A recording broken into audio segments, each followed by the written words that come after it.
Claire. I'm Andrew. Who are you? Who are you? Ophelia. You're watching Raising Minerva, and today we're going to be talking about Baby Loss Awareness Week.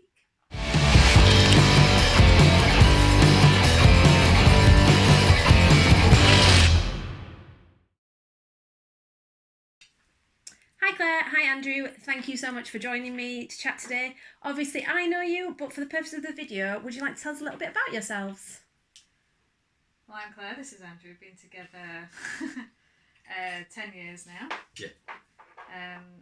Because we're super uber cool people, we actually met on a scout jamboree down in Berkshire. That's how we met. It's what we do. We volunteer for Scouts and Guides. Hashtag shameless plug, please volunteer. The waitlists are huge. We got married in 2013, adopted our ridiculous dog Humphrey in 2014, and we had our first baby Alexandra in 2015.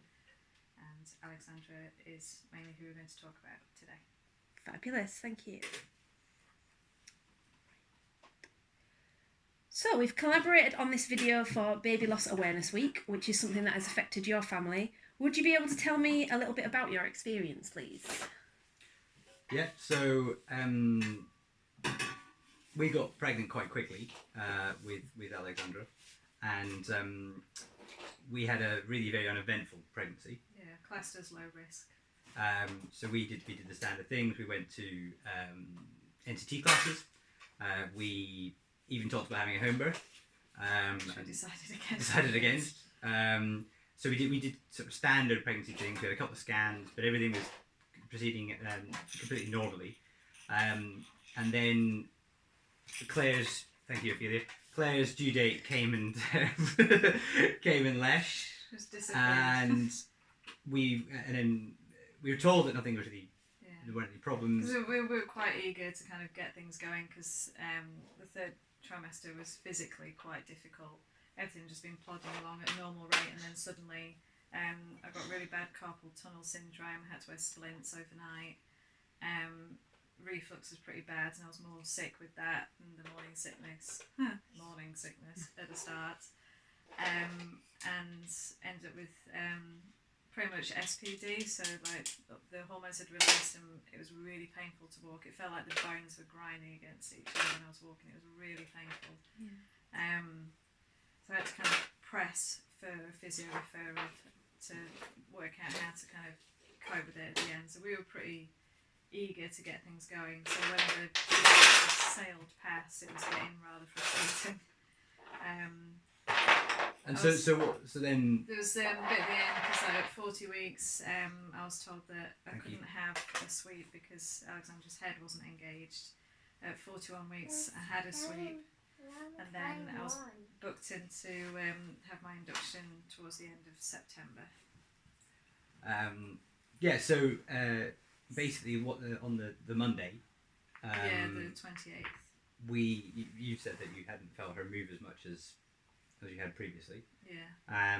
So we went on to the hospital, and I was booked in for induction the next day, but we still went in. And they attached you to it is a melon, and they attached you to a heart rate monitor, and they found Alexandra's heartbeat, and it seemed okay. And they said, well, rather than go home, we'll take you down and we'll start the induction now. So we went downstairs and they attached you to another heart rate monitor, and the heart rate just wasn't quite as good as it had been. Yeah.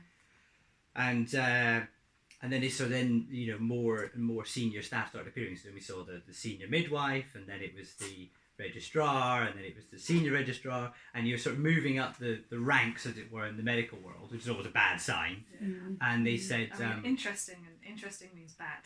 And they said, we're gonna take you for a C-section now. Which was the thing I was most terrified of, because I remember during NCT classes they basically held up this flow chart of, if you go through induction you are more likely to end up in a C-section, and the idea of like surgery was like, whoa, no thank you. Yeah. I'd much rather have a natural birth if I absolutely possibly can, but it was a case of, no, you need a C-section and you are going now, literally run into the theatre. Yeah. So we go into the theatre, and they're generally sort of trying to keep us calm. And I remember standing outside the room where you were getting prepped and thinking, I can't believe this is happening. Yeah, I was sat on the bed and one of the midwives said, "Are you okay?" And I said, I think I managed to squeak out, "I'm terrified," and huge ploppy tears fell out my eyes, and she gave me a big hug. Because clearly they knew it was a lot more serious than what they were telling us, because they didn't want us to freak out. And then we go into theatre. Very, very quickly, Alexandra comes out. I can't really remember the time frames. It's all a bit vague. Well, because I'm speaking at a training day, I got out the investigation report just to double check a few things to make sure what I was saying was correct, because I've misremembered a couple of things. And they said basically that once the decision was made, Alexandra was born within 20 minutes. So it's about 18 minutes from the decision to her being out. It was very quick. Right. Yeah. And so she comes out, and I said, "You want to come have a look at your daughter?" And I went over to the table. Floored that she was a girl, because we didn't know.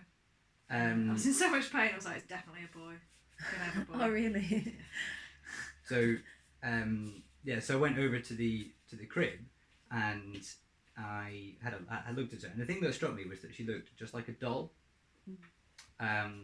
which I was sort of surprised. I was like, "Oh, okay, she looks like a doll." She wasn't crying. They said, "Oh, those babies don't cry immediately," and this got me sat down next to Claire again, and then you could hear what was going on behind you, and there were more and more people coming in, and it was about 5 or 6 people around her, and then you could hear them counting at 1, 2, 3, 4, and you knew at that point, this is resuscitation. This isn't. This isn't. She needs some assistance. Yeah, just to help. This is serious. This is. Yeah. And then you hear things. You hear things like adrenaline, and then that's okay. They're trying to get her heart going. Yeah. And in my head, this was 2 or 3 minutes. Reality was it was 18. Wow. Okay. And so they get her started and said, "We've got her, we've got her heart It's going." basically the entire time they're putting me back together. Yeah. The team were trying to save a life.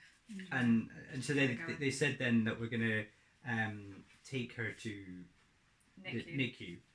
And we kind of thought, naively, because everything was happening at the same time, we thought that maybe it's going to be okay. And that's when the consultants... Kath Harrison's. What's she in? She's consultant. Neonatologist. Yeah. She came through and said, "We're really concerned about your daughter's brain." And that was the hammer blow. You can fix pretty much anything, but when they come and say, "We're concerned about her brain," you thought, that's it. Yeah.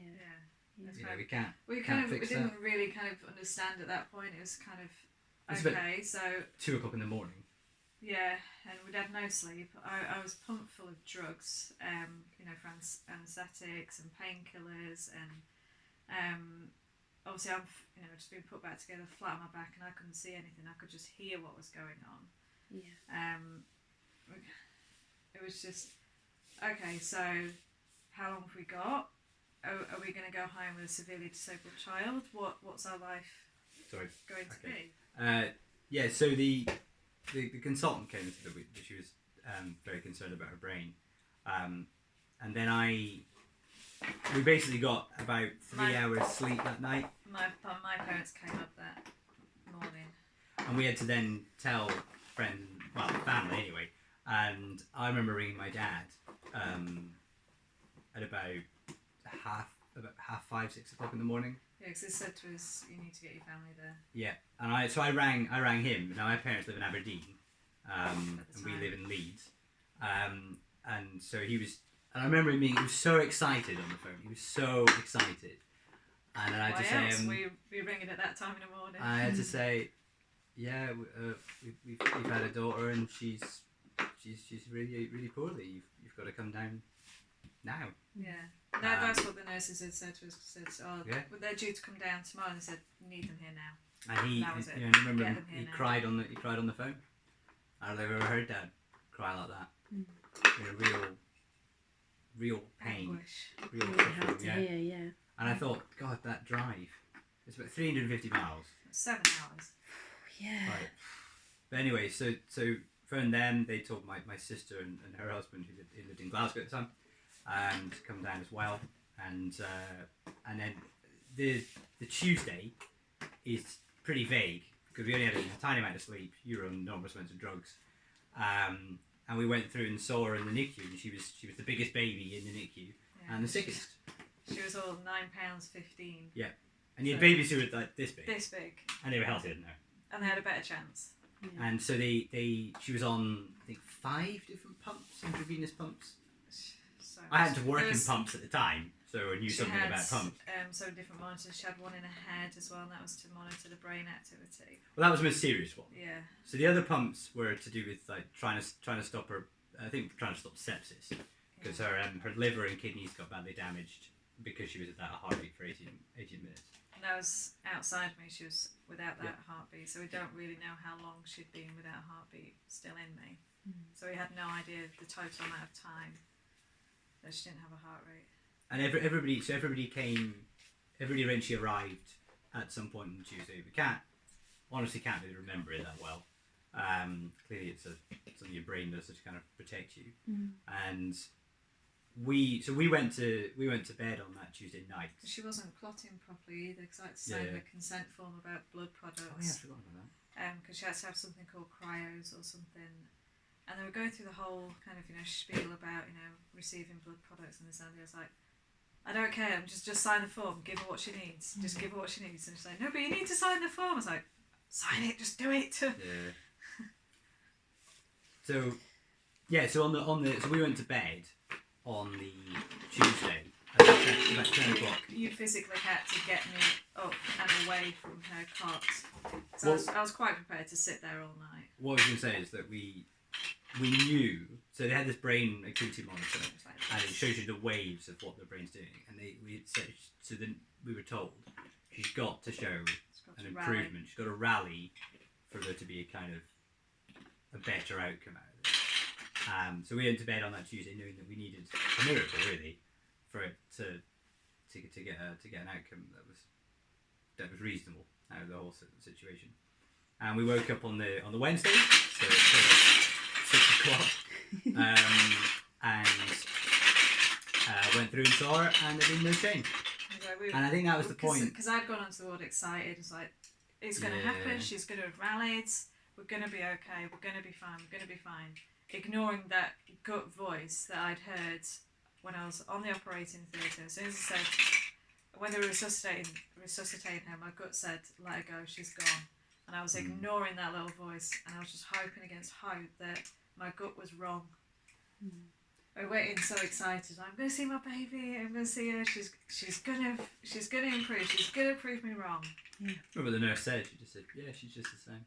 Yeah. So I remember what the consultant said, and he said, we know from looking at children in a similar situation that the prognosis isn't very good, and he said it's very unlikely that she would be able to hear, be able to see, be able to taste, be able to touch. Anything. So it's highly unlikely that she would reach school age. She's very much more likely that she would develop something like pneumonia because she would be persistent vegetative state.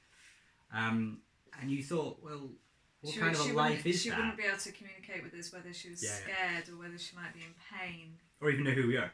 Or, yeah. Right. So we'd never, really high unlikely, we never ever hear her talk or anything, and he said that we can probably fix the kidneys, the liver, we can fix everything. We can't fix the brain. Yeah. And so at that point we then had the discussion that said that, said we need to see if she's gonna breathe on her own, not attached to machines. And we had a discussion, well, if this doesn't work out, we'd like her to be considered for organ donation. Because we wanted her life to matter to people who aren't just ourselves. I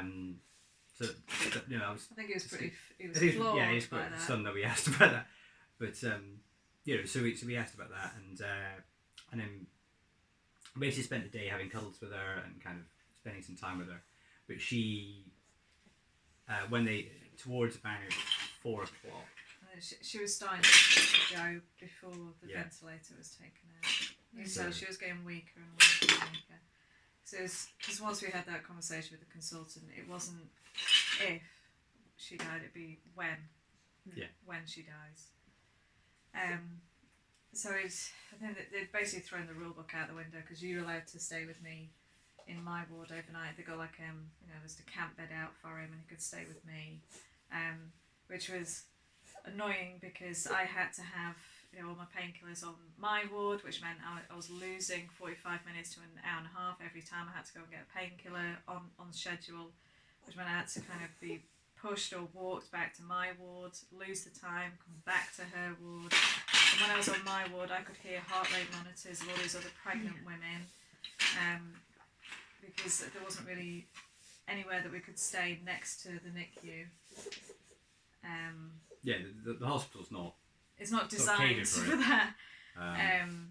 So I managed to get my auntie and uncle came up from Nottingham. My other cousin came across from Manchester and said, you need to be here. If you're not here, you're not going to meet her. My other cousin came up from Nottingham eventually as well. Because normally it's just like immediate family, but I think they had thrown the rule book out the window and just let as many people as we wanted there, because that was the only time that we were going to have together as a family was as she was passing away. And then she died on that Wednesday. And we got I just remember my auntie got up. She came up with a little present. Do you want to fetch it out? Yeah. So my auntie and uncle arrived, and my auntie had this little white bag because she'd excitedly brought the baby present that she'd got for us, and because we didn't know whether we were going to have a boy or a girl, so she went for a baby grow, and she was like, I'm going to get them something that they wouldn't think to buy for themselves. So what I'm going to do is buy them a baby grow from Ralph Lauren. Oh, wow. So I was like, I would never have bought a baby grow from Ralph Lauren. No, I wouldn't. So when all the wires and the monitors were taken from her, the nurses put her in this baby grow for all her family time. So in all the photos that she's with us, she's in this ridiculously lovely baby grow. Really nice. So she spent most of her life in designer, darling. Because I've never bought this for myself, but it was just a really nice, touching moment of humanity in the most desperate of situations, that you can still find that bit of joy and humour when things are all falling apart. Because I remember the registrar who did my C-section, he arrived at the end of the bed and we both went, it's probably the most fittest doctor I've ever seen. He was like, ridiculous. Just in the middle of all. Ridiculous, like, he is really handsome. God. Which seems to happen to a lot in a medical situation. The handsome medical staff arrive. The staff are brilliant. Yeah, the staff are absolutely amazing. Really human. I remember when the doctor, and she was a doctor, came through to what do you call it? Call the pronounce death. Yeah. She cried. She had tears in her eyes. You do this day in, day out. This is the kind of thing you have to face, and you sort of forget that medical staff are humans, and that they're still gonna, feel the pain about having to do these things. And then we stayed over on that Wednesday night because it was quite late when all this sort of stuff happened. Yeah, she died about 8 o'clock, and we got they call it memory making. So we had the inkless kit for her hands and her feet. Just taking the photos. They asked us if we wanted to bath her and things like that. We said no because we didn't really feel comfortable with it. Other people do. It's just each their own. Yeah, it's just something that we didn't really want to do. So we didn't want her to be baptised or. Yeah, we had to be quite firm about that because chaplain or anything like that. Yeah, because I suspect that the nurse who asked us had asked other families who'd said no and then regretted it. So she did ask us a few times. In the end, we just said, look, that's not our beliefs. That's not something that we particularly want to do. And I think once we kind of explained our decision, she kind of went, okay. So I think that's why she kept asking, was that other people had said. I think if regretted you look at other people's experiences, lots of them have, I wish we'd done this, I wish we'd done that, I wish we'd done the next thing. Yeah. So you're never going to have enough time. Yeah. There's never enough There's time. never enough time. And it's kind of you're never going to do all the stuff you wanted to do with them. Yeah. And then you do the best with the knowledge that you had at that exact moment, because no one prepares and plans for their baby to die. Yeah. No one prepares themselves for, okay, my baby's not going to go. You can't home. prepare. You not can't. possible. And then we went home on that Thursday morning. No, it was afternoon by the time we got back. Well, we got discharged and we went home and we sat on that sofa and everybody sort of gone at that point, and it was like the whole thing had never happened.